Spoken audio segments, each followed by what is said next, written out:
Welcome back. In this video, we're going to talk about how we can use input for movement in our game. We'll talk about creating a vector to represent direction, and we're going to normalize, scale, and add or subtract vectors. We're going to talk a little bit about how we need to move the screen rather than the character. Let's move along. Now take a look at this character in the window. It's moving around all throughout the map. But if you pay attention, you'll see that the character actually doesn't move at all. It just stays in the middle of the screen and it's the world that's moving. This is what we hope to achieve in this video. Now say we have a map, and the upper left corner of that map is at the world origin, which has x and y coordinates of 0. Now here's our window, which also has its upper left corner at the origin. So far, this is what we've accomplished in our program. Now let's say we wish to move in this direction. Now we can't just move the screen. What we have to do is move the map in the opposite direction.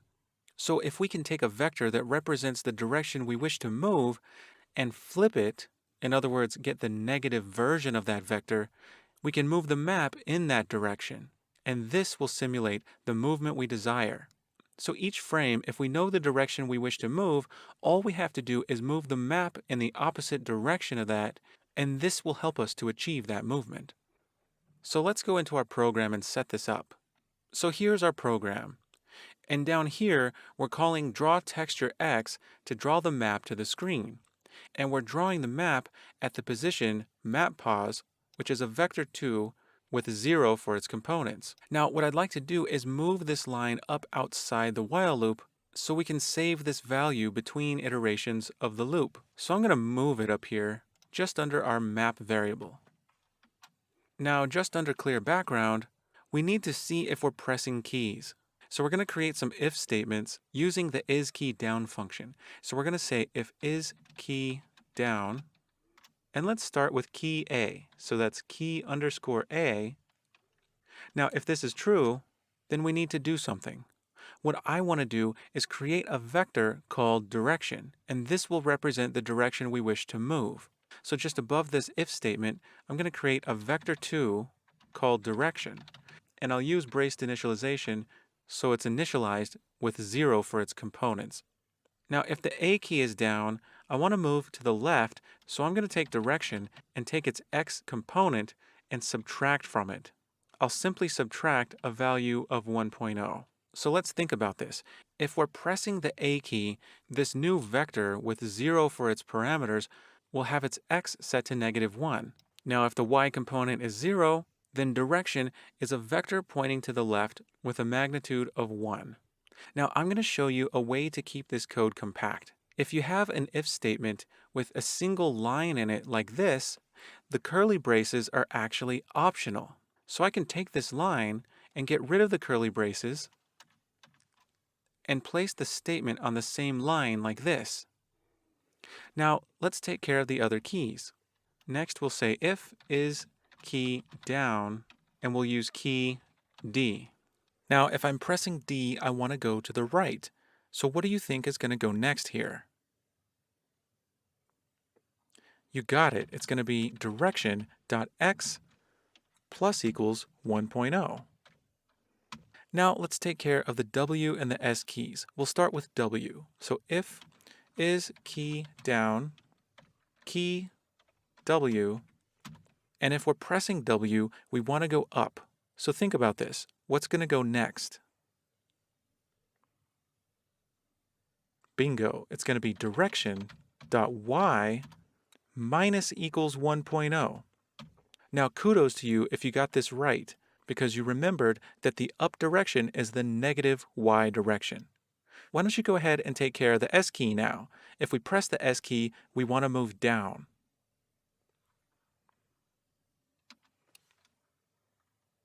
Excellent job. So we're going to say if is key down, we're going to use key S,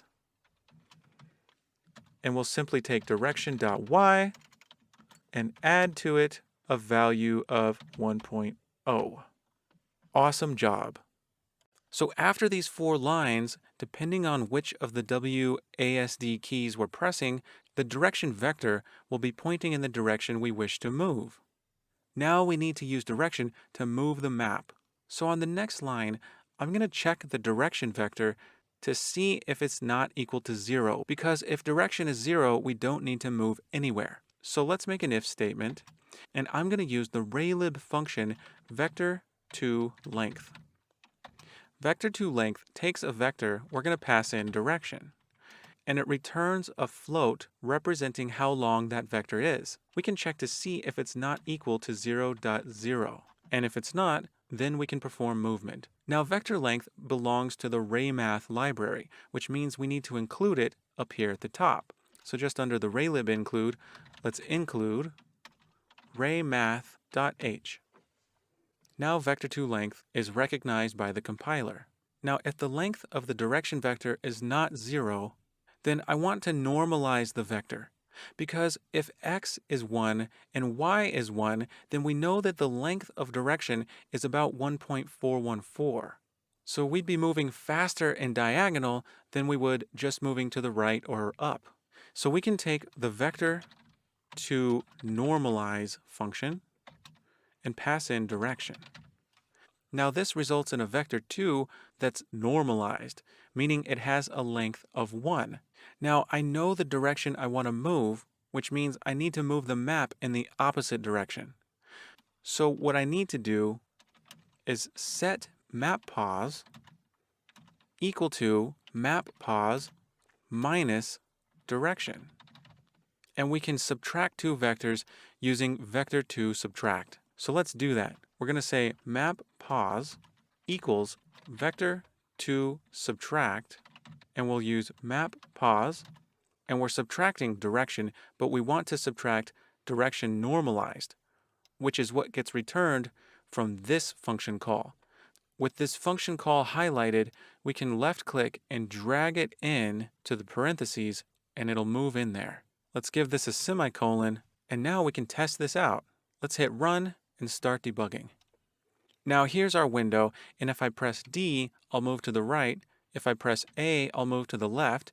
If I press A and D at the same time, well, direction's X component is now 0, so we're not moving at all. Now notice that we're moving pretty slow. It'd be nice if we had a float called speed, which could make us move faster. So that's going to be your challenge. I want you to scale the movement vector. Create a float called speed. Do this just outside the while loop. Give it a value of about 4.0. I want you to scale the movement vector using the vector2scale function, which takes a vector and a float and returns a vector. Pause the video and do this now.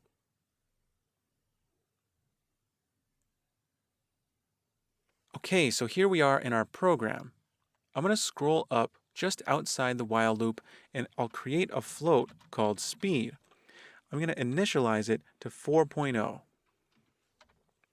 Okay, I'm going to scroll down, and here we're setting map_pos. Now we're subtracting this quantity from map_pos, but now instead I want to subtract this quantity scaled by speed. So I can move this quantity out of the function for a minute, and for the second parameter, I'm going to use vector2scale. Now vector2scale takes two parameters, a vector and a float. The first parameter is the vector, and I'm going to pass in this function call, the normalized direction vector.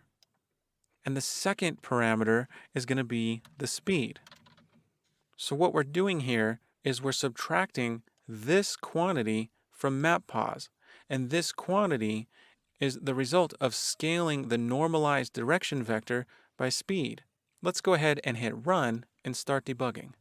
Here's our window, and look at that, we're moving a lot faster, 4 times faster to be exact.